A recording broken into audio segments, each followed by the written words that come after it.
আপনারা কয়েকদিন আগে শুনেছিলেন যে ভারতবর্ষের যশস্বী প্রধানমন্ত্রী আর তিনি দমদমে আসছেন।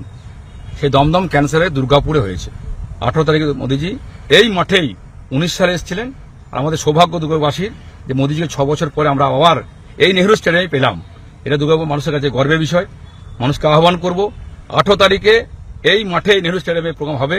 সমস্ত মানুষকে আহ্বান করছি বাংলার মানুষের জন্য, দুর্গাপুরের জন্য, বাংলাকে শান্তির জন্য, বাংলা অগ্রগতির জন্য, বাংলা ডেভেলপমেন্টের জন্য মোদীজি আসছেন। সবাই অংশগ্রহণ করুন, প্রোগ্রামকে সাকসেসফুল করুন। সেই জন্য মানুষকে আহ্বান করবো আমাদের মাধ্যম দিয়ে এই মাঠেই মোদীজি আসছেন, আমরা সকলে অংশগ্রহণ করে। টাইমটা ঠিক একই বলতে পারবো না, এই মুহূর্তে এখনো কোনো আসেনি। আমরা যেটা শুনেছি বিহারে মতিহারে ফার্স্ট মিটিং করবেন, সেকেন্ড মিটিং দুর্গাপুর, সম্ভবত টাইম একটা। উনি সরকারি প্রোগ্রাম আছে, সরকারি প্রোগ্রামকে উদ্ঘাটন করবেন আর তারপরে আমাদের দুর্গাপুর মানুষের জন্য তিনি এই মাঠেই আমাদের সম্মিলিত করবেন। রাঢ়বঙ্গের যে 8টা সাংগঠনিক জেলার মূলত এই কেন্দ্রে এই এলাকার মানুষের জন্যই আসছেন, এখান থেকেই লোক আসবে না, মোদীজি 10টি প্রোগ্রাম আমাদের যা নির্বাচন ঘোষণায় করবেন, তারপর উত্তরবঙ্গটি করেছেন, এটি দ্বিতীয় নম্বর। আমাদের এই মিটিংয়ে 4টি জেলা এখানে অংশগ্রহণ করবেন, আসানসোল, বাঁকুড়া, বিষ্ণুপুর এবং বর্ধমান।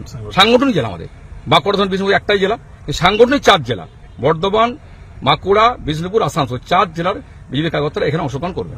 বীরভূম, বোলপুর না, কোন বোলপুর, বীরভূম, কাটোয়া এবং পুরুলিয়া 4 জেলা আসবেন। এত বড় একটা স্টেডিয়ামে করছেন। 2019-এর 2 ফেব্রুয়ারি মোদীজি করেছেন, মাঠ ভরেছিল। এবার এই মাঠ উপচে পড়বে। এবারে বাংলার যে পজিশন, বাংলার মানুষ পরিত্রাণ চাইছে, বাংলার মানুষ শান্তি চায়, বাংলার যুব সমাজ চাকরি চায়, বাংলার বেকারত্ব যারা বেকার তারা শিল্প চায়। তাই এবারে যে পরিস্থিতি 19 থেকে সম্পূর্ণ ভিন্ন।